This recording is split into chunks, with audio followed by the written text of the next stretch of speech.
İnandım ben Allah'a, Allah'ның barlığına, Allah'ның birligine, birdir ilahım benim.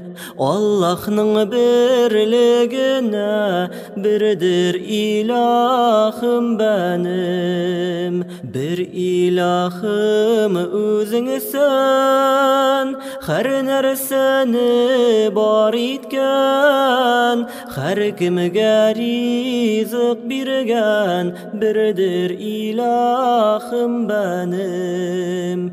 Her kimge rizık birgen, birdir ilahım benim.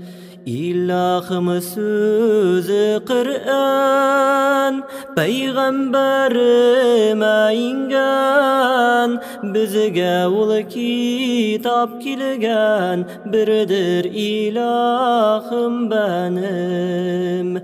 Bizge ol kitap kilgen, birdir ilahım benim.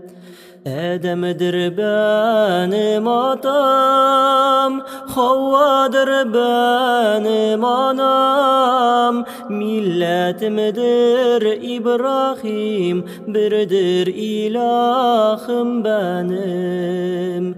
Milletimdir İbrahim, birdir ilahım benim.